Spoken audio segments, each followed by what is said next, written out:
Hello दोस्तों, स्वागत है आप सभी का तेज एकेडमी के यूट्यूब चैनल पे।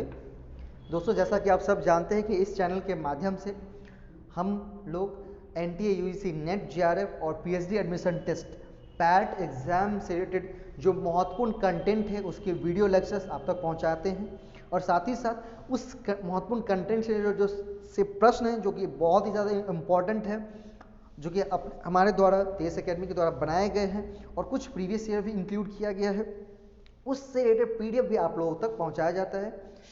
और साथ ही साथ उस पीडीएफ के उस क्वेश्चंस के एक्सप्लेनेशन वीडियोस भी हम तक अब तक हमारे चैनल के माध्यम से पहुंचाए जाते हैं ताकि आप अपनी तैयारी को एक बेहतर आयाम दे सकें। साथ ही साथ एक और सूचना है, यदि आप लोग NTA UGC NET JRF exam की तैयारी कर रहे हो और PhD admission test PAT exam की तैयारी कर रहे हो तो आप हमारा ऑफलाइन बैच जो कि दरभंगा में चलता है, तेज एकेडमी चलता है, वहाँ से आप ऑफलाइन बैच भी ले सकते हैं। तो जिससे रिलेटेड आपको कोई क्वेरी हो, जो प्रश्न हो, तो आप हमारी कॉन्टैक्ट नंबर पर जरूर कॉन्टैक्ट करिए, वहाँ से आपको सारे समस्याओं का समाधान मिल जाएगा। चलिए दोस्तों, आगे बढ़ते हैं और जो कॉन्टैक्ट नंबर है वो वीडियो के थंबनेल पे रहता है और वीडियो के डिस्क्रिप्शन में भी रहता है, ठीक है। तो उस नंबर पे आप कॉल करके निश्चित रूप से क्वेरी कर सकते हैं, ठीक है। चलिए, अभी तक हम लोगों ने ब्लूम टेक्सोनोमी के जो लगभग 2-3 वीडियो हमने अपने यूट्यूब चैनल पे डाला है, जिसमें मैंने पहले वीडियो में ब्लूम टेक्सोनोमी की चर्चा की थी।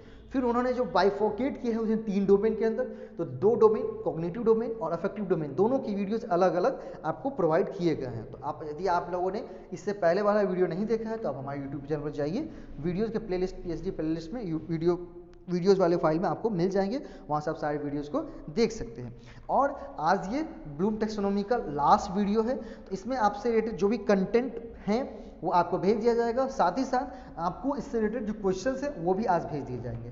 तो आप हमारे टेलीग्राम चैनल पर जाकर के, जिसका लिंक वीडियो के डिस्क्रिप्शन में है, वहाँ पर जाकर के वो पीडीएफ डाउनलोड कर सकते हैं, वहाँ से क्वेश्चन करेंगे और हमारी जो अगली वीडियो होगी उसमें इस प्रश्न से संबंधित एक्सप्लेनेशन भी दिए जाएंगे। चलिए आगे बढ़ते हैं। आज हमारा टॉपिक है साइकोमोटर डोमेन। ब्लूम टेक्सोनोमी के 3 डोमेन के अंतर्गत जो तीसरा लास्ट डोमेन है वो है साइकोमोटर डोमेन, उसकी चर्चा हम लोग करेंगे। क्रियात्मक या मनोसंचालित पक्ष, साइकोमोटर डोमेन। मतलब the psychomotor domain includes those objectives which deal with manual and motor. बोला कि साइकोमोटर डोमेन उस के अंतर्गत वे उद्देश्य आते हैं जिसका संबंध किससे है? तकनीकी कुशलताओं से, मैनुअल एंड मोटर, शारीरिक क्रियाओं से। मतलब बोला कि इसके अंतर्गत वे उद्देश्य आते हैं जिसका संबंध किससे है? तकनीकी कुशलता से।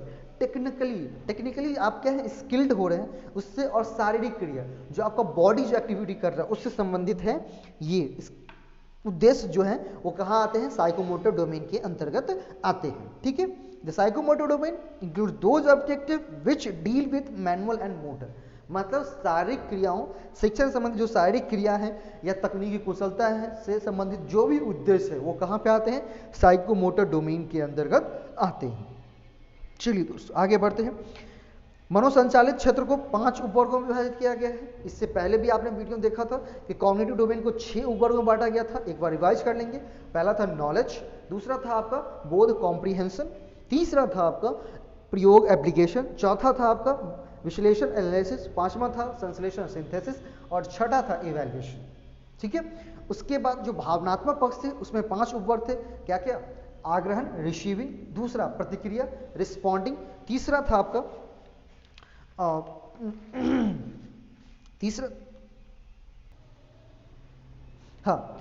तीसरा था आपका आंकलन वैल्यूइंग, चौथा संयोजित करना ऑर्गेनाइजिंग, पांचवा था निरूपण कैरेक्टराइजेशन, ठीक है। इसी तरह से साइकोमोटर डोमेन को भी 5 उपवर्गों में विभाजित किया गया है, जिसमें सबसे पहला उपवर्ग जो है वो है प्रतिरूपता, अनुकरण, जिसको बोलते हैं आप इंग्लिश में इमिटेशन।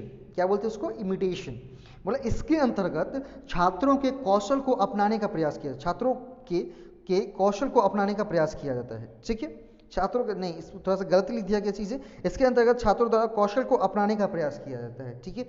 छात्रों द्वारा, छात्रों के नहीं, छात्रों के द्वारा कौशल को अपनाने का प्रयास किया जाता है। इमिटेशन, प्रतिरूपता, मतलब जो टीचर कर रहे हैं, जो स्किल वो उसको दिखा रहे हैं, प्रदर्शित कर रहे हैं, जो टीचर कर रहे हैं उसको वो क्या करने का, कौशल को अपनाने का प्रयास करता है कि जो सर करवा रहे हैं उसको हम क्या करें, अडॉप्ट करें, अपनाएं। ठीक है, तो यहाँ पे हो जाएगा इसके अंतर्गत छात्रों द्वारा कौशल को अपनाने का प्रयास किया, छात्रों के कौशल को नहीं, छात्रों द्वारा कौशल को अपनाने का प्रयास किया जाता है। ठीक है, ठीक है, ताकि वो जो स्किल वो स्टूडेंट को दिखाया जा रहा है टीचर के द्वारा, उस चीज़ों को वो अडेप्ट कर सके। ठीक है, तो जैसे ही वो अडाप्ट करने की कोशिश करेंगे, तो जैसे अडाप्ट हो जाएगा उसके बाद क्या होंगी, दूसरी प्रोसेस है हस्त कौशल, मैनिपुलेशन।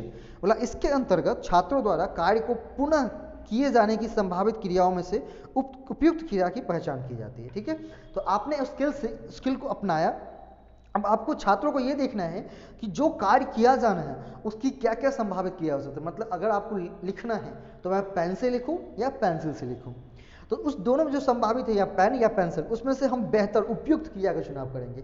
क्योंकि मान लेंगे हम ये सोचेंगे कि अगर पेंसिल से मैं लिखता हूँ तो वो मिट जाएंगे, कोई इरेज भी कर सकता है, यदि मैं पेन से लिखता हूँ या महत्वपूर्ण चीज़ है मैं पेन से लिखूंगा, क्योंकि पेन से लिखूंगा तो कोई उसे इरेज नहीं कर सकता है, उसे हटा नहीं सकता है वहाँ से।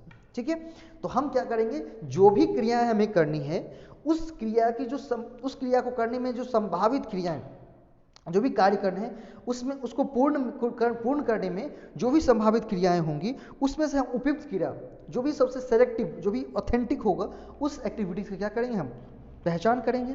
पहचान करने के बाद हस्त कौशल के बाद चीजें परिशुद्धता, इसके अंतर्गत छात्रों द्वारा कार्य की संपन्नता है तो की जाने वाली क्रिया का बार बार उपयोग किया जाता है। और जैसे आपने स्किल सीख लिया, फिर ये सीख लिया कि कैसे करना है, किस तरीके से करना है, फिर अब उन चीज़ों को बार बार करेंगे। छात्र क्या करेंगे, उन चीज़ों को बार बार करेंगे। जैसे उनको लिखना है तो वो बार बार लिखेंगे, तो जैसे जितनी ज़्यादा वो लिखते जाएंगे तो वो क्या हो जाएगी, अगर हम एक ही काम को बार बार करें तो वो क्या हो जाती है, उसमें शुद्धता भी नहीं, परिशुद्धता आ जाती है। क्या आ जाती है, परिशुद्धता आ जाती है, प्रिसीजन आ जाती है। ठीक है, तो इसीलिए लिखा गया इसके अंतर्गत छात्रों द्वारा कार्य की संपन्नता हेतु की जाने वाली क्रिया का बार बार उपयोग किया जाता है। ठीक है, यह हो गया आपका प्रिसीजन।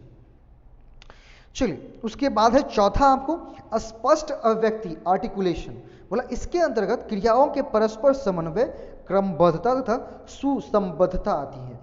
मतलब आर्टिकुलेशन मतलब जो भी क्रिया आप कर रहे हो उसमें एक समन्वय, कोऑर्डिनेशन, क्रमबद्ध, वो सही रूप में ऑर्गेनाइज फॉर्म में हो तथा सहसंबद्ध हो, मतलब एक दूसरे से संबंधित हो चीजें। ठीक है, तो स्पष्ट अभिव्यक्ति, तो जैसे आपने किसी स्किल को सीखा, ठीक है, उस स्किल को कैसे यूज करना है, मतलब हम कोई काम उससे स्किल से करेंगे तो कैसे करेंगे, क्या क्या कर सकते हैं, उस चीज़ों में से बेस्ट को आपने चुन लिया, फिर उन चीज़ों को बार बार करके देखा जिससे प्रिसीजन आ गई, परिशुद्धता आ गई।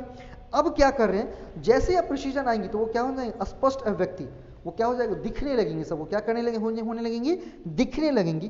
ताकि उसमें क्यों, क्योंकि उसमें कोऑर्डिनेशन आ जाता है, ठीक है, और एक क्रम ऑर्गेनाइज हो जाता है, साथ ही साथ सुसंबद्धता आ जाती है, एक सही तरीके से संबंधित हो जाता है। और लास्ट है आपका पांचवा वाला, इसके अंतर्गत क्रियाओं को बार बार की जाने से समस्त क्रियाएं छात्रों के व्यवहार का स्वाभाविक अंग बन जाती है। और जैसे ही वो काम आपने बार बार किया है, उसमें कोऑर्डिनेशन आ गया है, तो वो क्या बन जाती है, आपके छात्रों द्वारा क्रिया को व्यवहार का आपका स्वाभाविक अंग बन जाता है। मतलब वो क्रिया जो एक्टिविटी आपने की, बार बार किया, जो कि आपको स्पष्ट रूप से लोगों को दिखने लगा, तो वो चीज़ें आप में अंदर क्या होंगे, व्यवहार के अंदर आ गई। जैसे मान लीजिए एक छोटा सा एग्जांपल देता हूँ कि एक आप पढ़ाना चाहते हैं, आप मान लीजिए JRF करना चाहते हैं, क्यों करना चाहते हैं कि आप एक प्रोफेसर बन सके। तो जब आप क्लासरूम में होते हैं या कहीं से और से भी टीचर को देखते हैं कि वो कैसे पढ़ाता है, उस चीज़ों को अब आपको में मान लीजिए पढ़ाना है, कोई चीज़ें आपको स्टूडेंट को पढ़ानी है, तो क्या करेंगे, सबसे पहले आप उस क्रिया जो काम करना है, जो आप पढ़ाना है, उससे संबंधित जो भी क्रिया है उसमें से आप बेस्ट का चुनाव करेंगे कि मुझे ऑफलाइन पढ़ाना है, ऑनलाइन पढ़ाना है, ऑनलाइन में कैसे पढ़ाना है, लेक्चर मेथड्स के पढ़ाना है, मेथड के थ्रू पढ़ाना है या और भी मेथड्स फॉलो करने हैं। इसके बाद अब क्या करेंगे आप, मान लीजिए आपने कहा कि लेक्चर्स मेथड करेंगे, तो आपने लेक्चर्स मेथड करके आप आएंगे क्लास में, तो एक दिन लेक्चर्स देंगे, दूसरा दिन करेंगे, तीसरा, चौथा, पांचवा, इसी तरह से जब लेक्चर्स बार बार देते रहेंगे तो उसमें क्या आ जाएंगे, आप में उस लेक्चर्स के अंदर आपकी परिशुद्धता आ जाएगी, बार बार अच्छे करने से परिशुद्धता आ जाएगी। और जब ये परिशुद्धता आने के बाद जब आप कहीं और टीचिंग करेंगे या जब जहाँ पे आप कर रहे हैं टीचिंग, उसमें भी आपको क्या दिखना है, स्पष्ट अभिव्यक्ति दिखने लगेंगी, नहीं, आपको एक पॉजिटिव चीज़ें दिखने लगेंगी। मैं बार बार किया तो ये चीज़ें मैं सीख चुका हूँ या ये अच्छे तरीके से मैं कर सकता हूँ, निभा सकता हूँ।